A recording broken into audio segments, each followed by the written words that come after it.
परम भक्तिमती पांडवों की जननी श्री कुंती माता कह रही हैं, माया जवनिकाच्छन्नम अज्ञाधोक्षजमव्ययम न लक्ष्य से मूढ़ दृशा नटो नाट्यधरो यथा। कुंती माता कह रही हैं कि हे प्रभु, आपने अपने आप को माया के पर्दे में छिपा रखा है, इसलिए न लक्ष्य से मूढ़ दृशा, न लक्ष्य से पर्दे के पीछे छिपे हुए आपका जो दर्शन नहीं कर पा रहे हैं, वो मूढ़ दृष्टि वाले आपको देख नहीं पाते हैं। कैसे? नटो नाट्य धरो यथा, जैसे कठपुतली को नचाने वाला सूत्रधार पर्दे के पीछे छिपकर बैठता है, कठपुतलियों का खेल दिखाता है, काष्ठ पुतलिकाओं को नचाता है, उनका नाच उनका अभिनय सब देखते हैं, पर सूत्रधार को नहीं देखते हैं। तो सबसे पहला समाधान तो श्री राम सुधीर शरण जी, अभिमन्यु को इतनी कम आयु में वीरगति हो गई और भगवान ने उसे जीवित नहीं रखा, बचाया नहीं, रक्षा नहीं की, जबकि वह भगवान का अपना भांजा था।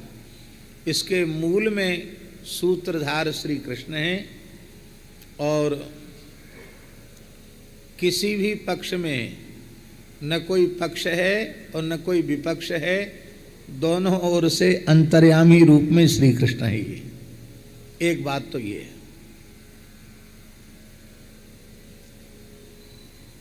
इसका आशय खुलकर हम व्यक्त करें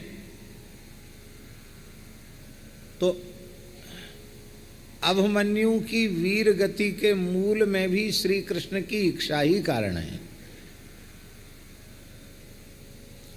अब एक और प्रश्न है,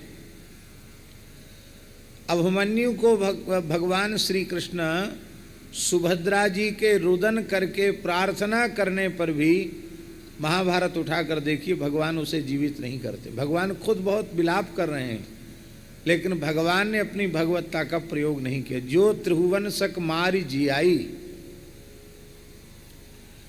और वही उत्तरा की पत्नी, उत्तरा अभिमन्यु की पत्नी उत्तरा, उसके गर्भ पर अश्वत्थामा ने ब्रह्मास्त्र का प्रयोग किया और उत्तरा ने भगवान से प्रार्थना की, पाहि पाहि महायोगिन देव देव जगतपते नान्यम त्वदभयम पश्ये यत्र मृत्यु परस्परम। तो भगवान सर्वांतर्यामी हैं, भगवान ने उसके प्रारब्ध पर उसको नहीं छोड़ा, भगवान ने उसके भीतर प्रवेश करके गर्भगत परीक्षित की रक्षा की, और रक्षा ही नहीं की। आप महाभारत मूल ग्रंथ को उठाकर देखें तो जन्म के पश्चात अस्त्र के प्रभाव से, अमोघ ब्रह्मास्त्र के प्रभाव से परीक्षित की जन्म के पश्चात मृत्यु हो चुकी थी। माता को यही अनुभव हुआ कि मृत बालक उत्पन्न हुआ है। माता उत्तरा विलाप करने लगी, पूरे रनिवास में करुण क्रंदन छा गया, और पुकारने पर श्री कृष्ण तत्काल सूतिकागार में ही प्रकट हो गए, और उत्तरा ने मृत परीक्षित को भगवान की अंक में पधरा दिया।